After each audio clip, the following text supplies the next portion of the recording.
刻むぜ! I'm on the beat!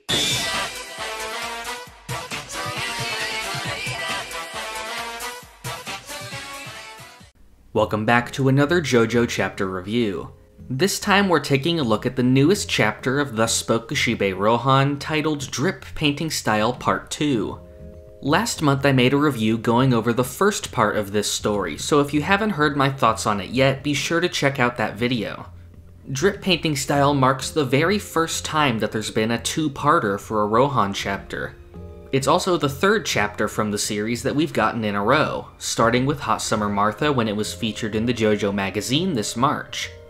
The first part of this story definitely left something to be desired since it was just a teaser of what's to come. This month we're finally getting a payoff to that chapter, so let's take a look at what we got. Unlike the last chapter, this time we got a chapter cover colored by Araki. It's almost the exact same as the original cover, just redrawn and colored. The last cover was actually colored by a fan, which I ended up using in the thumbnail for that review. Ironically, they turned out to be almost identical. That same person is coloring the thumbnail for this video, so make sure you check out their Twitter in the description down below. In the last chapter, we were introduced to a woman named Mitsuki Murase, who after leaving from an affair she was having to go pick up her daughter from school, is attacked by a mysterious figure on the road and then is harassed by a driver in an SUV. This chapter continues immediately from where the last left off, when her windshield was sprayed with a fire extinguisher. The SUV stops in front of her, blocking the road. Then we see the driver start to get out of the car. She tries to back away, but the driver throws the fire extinguisher at her windshield. The SUV starts following her again, flashing its headlights just like before. The driver finally pulls up alongside her and we realize that it's Rohan. Rohan tries to warn her that the mysterious figure she saw before climbed into her back seat. We see it reach out to her and break her neck, killing her. Both of the cars crash and Rohan calls the police and tells them to block the roads and send as many riot police as they can. Rohan confronts the masked figure and he says that he heard Rohan got a puppy named Bakeen, which we saw a couple chapters ago in Hot Summer Martha. He takes off his mask, showing that he's human. He starts talking about how CO2 emissions will eventually cause the temperature of the Earth to rise and destroy the environment. He says that if that happens, then Rohan and Bakeen won't be able to have happy memories together. The man says that 12 years ago he used to be part of an environmental organization before it was bought out by a big corporation. The man became an eco-terrorist and tried to continue making a difference. He's been arrested multiple times and even had attempts made on his life. Eventually his family also abandoned him.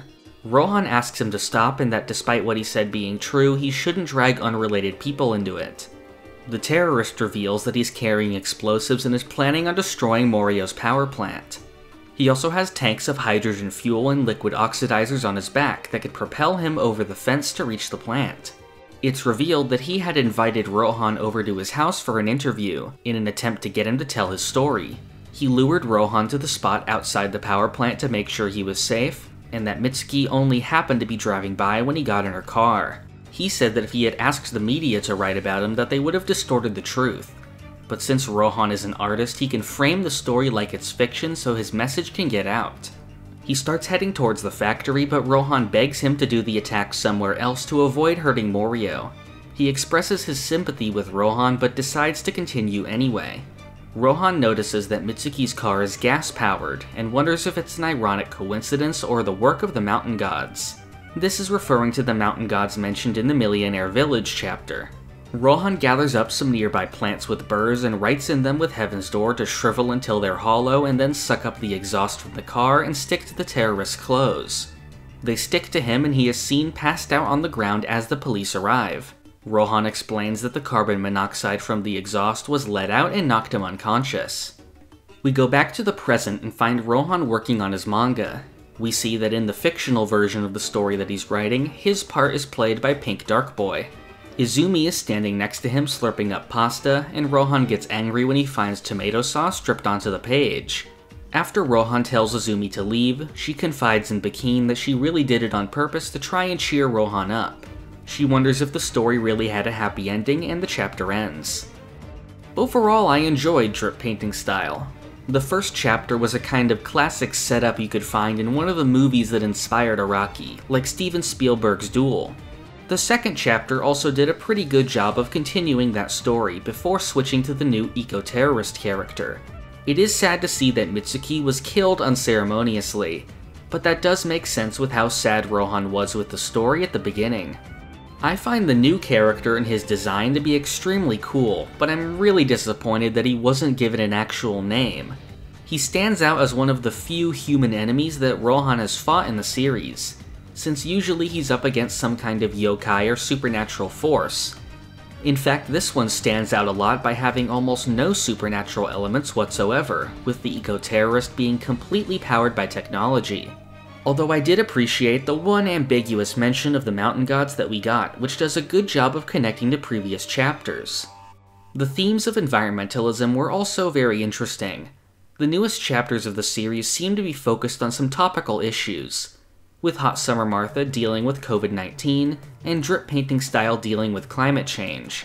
So I wonder if we'll see some themes like this come up again when JoJo Lands eventually debuts. This month, the currently running JoJo spin-off manga was on hiatus, that being Crazy Diamond's Demonic Heartbreak, the prequel to Part 4 starring Josuke and Whole Horse. It has been confirmed, however, that next month in June we will be getting the next chapter.